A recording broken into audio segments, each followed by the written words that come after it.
फैसल चौधरी साहब ने ज्वाइन किया है। फैसल चौधरी साहब, क्यों इस पर कुछ नहीं हो सका? यानी अगर सदर पाकिस्तान महफूज नहीं है, किसी भी अब खवातीन, बुजुर्ग खवातीन, कोई भी नहीं बचा।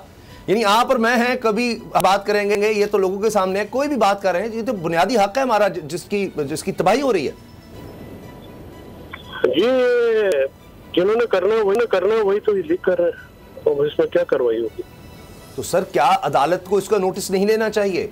क्या अदालत में उस वक्त मुझे याद पड़ता है तो इमरान खान साहब की पिटीशन पेंडिंग पड़ेगी, तो उस वक्त जो है ये इसको नहीं नोटिस दिया गया उसका सुप्रीम कोर्ट में, इस बात के ऊपर पिटीशन लेके गए थे, तो उस वक्त इसका नोटिस नहीं गया। तो अब देखिए, टाइमली एक्शन लेना बड़ा जरूरी होता है, और कानून और आइन में तो इसकी गुंजाइश नहीं है। फेयर ट्रायल एक्ट है 2013 का, उसमें किसी की फोन टैप करना से पहले हाई कोर्ट के जज की जरूरत जरूरी है। ये तो अजीबोगरीब तमाशा बना हुआ है, हर किसी का फोन, घर की औरतों के फोन, बच्चों के फोन, कोई किसी का अपना जो है वो इस तरह से लग रहा है आप किसी ऐसी स्टेट में रह रहे हैं जहाँ पे सर्विलेंस करना अपने शहरियों की वो है, और बाकी मतलब इनवर्ट जो है वो सर्वेलेंस लगी हुई है, वेयर है उसके आउटवर्ट होने चाहिए सर्वेलेंस।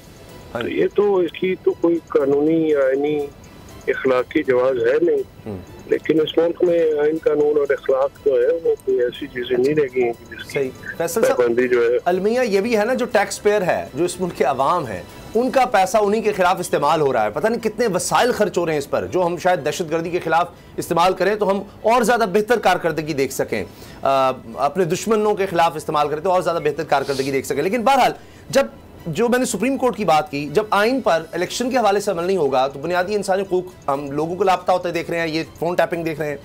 अब सुप्रीम कोर्ट भी अगर कह दे तो अब हमारे साथ सिद्दीक जान, हमारे ब्यूरो चीफ हैं, वो ये खबर दे रहे हैं कि 14 मई को इलेक्शन नहीं होने जा रहे, तो फिर अब किसकी तरफ देखा जाएगा? फर्ज कीजिए इस पर भी फैसला आ जाता है सुप्रीम कोर्ट का कि जी फोन टैपिंग ना कीजिए, तो कौन, जब मानना ही नहीं किसी ने इदारों में, हुकूमत में, तो फिर क्या फायदा उसका? तो आप क्या समझते हैं क्या हो सकता है अब अगर सुप्रीम कोर्ट के अहकाम पर भी अमल नहीं होता इलेक्शंस के हवाले से?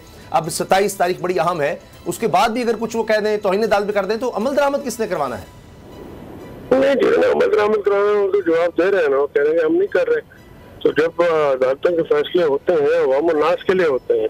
इलेक्शन में कौन सा जज जो है वो इलेक्शन खड़ा हुआ है या उसने इलेक्शन लड़ना है, तो अवाम के अपने नुमाइंदे। अगर अवाम में सियासी जमातें नहीं निकलेंगी तो जिन्होंने इलेक्शन लड़ना है तो वो भी तो निकलेंगे। आइन के लिए अगर कोई जज खड़ा होता है तो उसके साथ खड़ा होना भी तो अवाम का, कौम का, आपका, मेरा फर्ज नहीं है कि वो अपने आइन के लिए खड़े हुए हैं। कोई भी जज इलेक्शन तो नहीं लड़ा, वो तो वही कर रहे हैं सर जो आप पर हमारा बुनियादी हकूक है, जो आइन में पाकिस्तान है। मुख्तलिफ आरा हो सकती है सबकी, लेकिन ये कंसेंसस तो होगा कि आइन पाकिस्तान के तहत मुल्क चलेगा।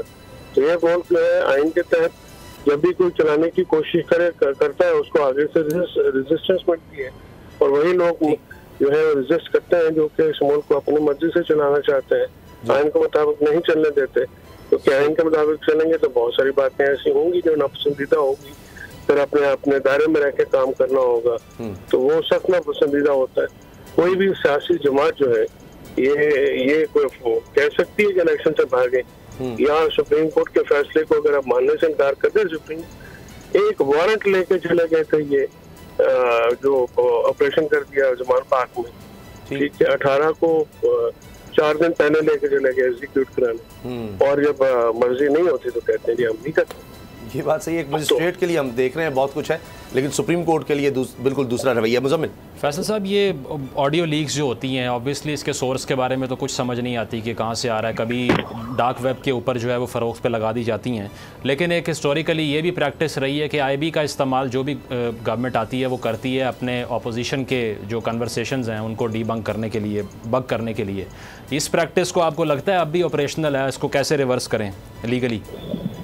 देखिए, अभी तो इसकी तहकीकात तो होंगी तो पता चलेगा ना पीछे कौन है। किसी भी एजेंसी का नाम लेना तो इस मौके पर तो मुनासिब बात नहीं है, और जब तक उसकी तहकीकात होने के लिए जुडिशल कमीशन बनना चाहिए।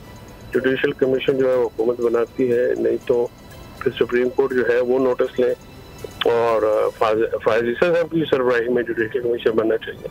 क्योंकि वो खुद भी जो है इससे मुतासिर है। तो इस चीज को देखना चाहिए, इस चीज को सीरियसली लेना चाहिए।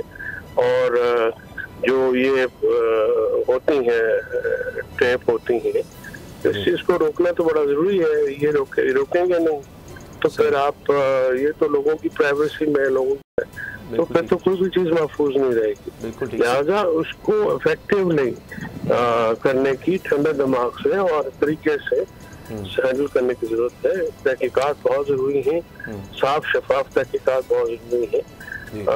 इस मुल्क में एक वो भी तो लीक सी थी ना, वो जो जिसके ऊपर एक 3 मेंबर कमीशन बनाया गया था जिसको मेमोगेट कहते हैं। जी जी। तो उसका का ये जो लीक गेट स्कैंडल है, इसको भी की तहकीकात होनी चाहिए और सीनियर सुप्रीम कोर्ट के जज और कुछ दूसरे जज साहबान को मिला के तो बिल्कुल एक कमीशन बननी चाहिए जो इसकी तहकीकात करे कि कौन क्यों कैसे ठीक है और कर रहा है, और इसके ऊपर तादीबी कार्रवाई होनी चाहिए। सिद्दीक जान, फैसल साहब ये बताएं कि आज जो प्रेस कॉन्फ्रेंस में कहा गया कि आर्टिकल 245 के तहत वफाकी हुकूमत ही डिप्लॉयमेंट करती है फौज की, अगर फौज ड्यूटी के लिए भेजनी है इलेक्शन के लिए, लेकिन हुकूमत तो ज़ाहिर है ना पैसे देना चाहती है। वो क्यों कहेगी कि फौज को के 245 के तहत कि आप जो है वो सिक्योरिटी दें?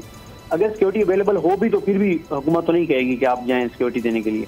तो क्या सुप्रीम कोर्ट के पास कोई और इख्तियारात हैं ऐसे कि वो डायरेक्ट कह सकें फौज को कि आप अपनी फोर्सेज जो है वो इलेक्शन की ड्यूटी के लिए दें? आर्टिकल 190 के तहत तो फौज समेत तमाम जो इंतजामी इदारे हैं वो बाउंड है सुप्रीम कोर्ट के फैसले की पे पाबंद करने के। आर्टिकल 245 के तहत जो है अगर हुकूमत जो है उसको कहा जा सकता है, आज तो बुनियादी तौर पे तो मुझे कंसेंट लग रही है। उन्होंने कहा है कि अगर हुकूमत कहेगी तो हम जरूर देंगे, और हुकूमत को कहना चाहिए। हुकूमत के पास ये जवाब तो नहीं है अब इस बात के बाद कि वो कहें जी कि सिक्योरिटी अवेलेबल नहीं है, तो कहा जा सकता है कि आज जो उन्होंने प्रेस कॉन्फ्रेंस की है आप 245 के तहत आप उनको ऑर्डर दें। वो तो कह रहे हैं कि आप हमें हुक्म देंगे तो हम जाएंगे, तो इसमें कौन सी ऐसी कबार है? तो इसको जो है इस तरीके से भी देखा जा सकता है।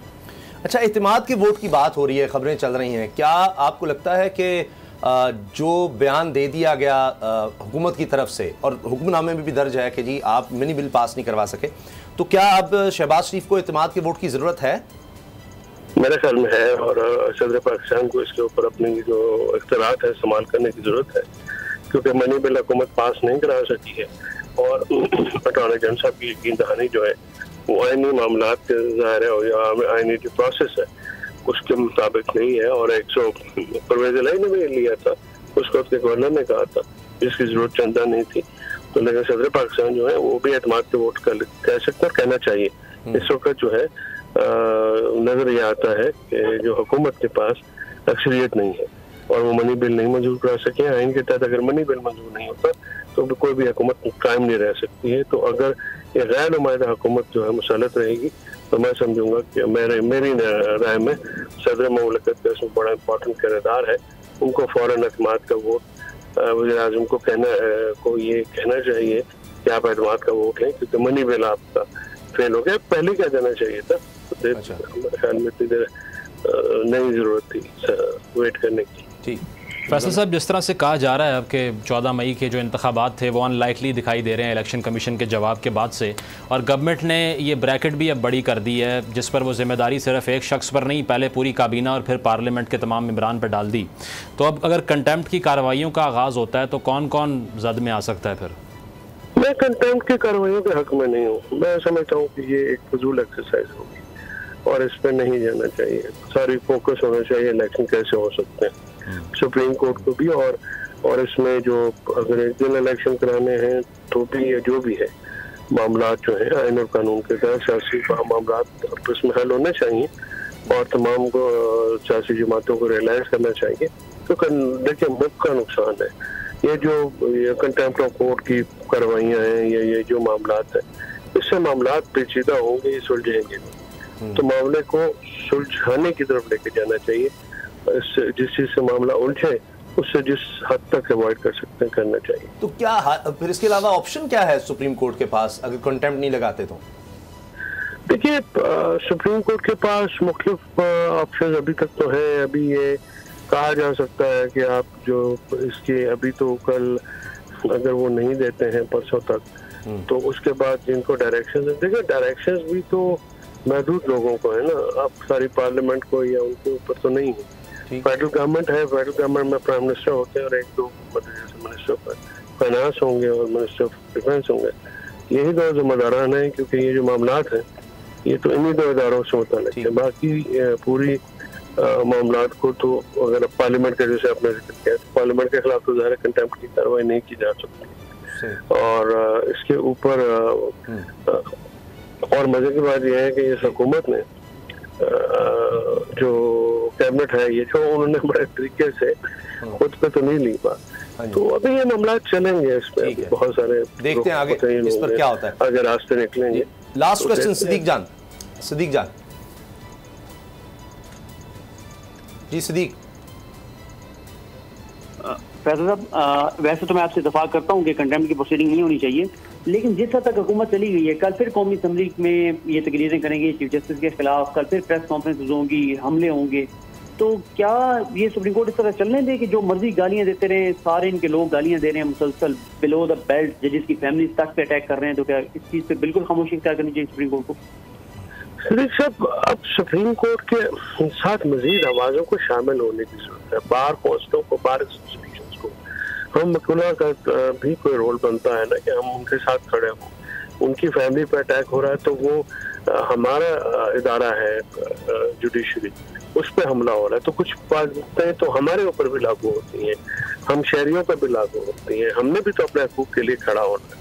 अगर वो 3 जज खड़े हुए हैं, उन पर कोई अटैक होता है या जुडिशरी पर अटैक होता है, तो हमारा फर्ज है उनके साथ जाना, हमारा फर्ज है उनकी इज्जत की, उनकी फैमिली की हिफाजत करना।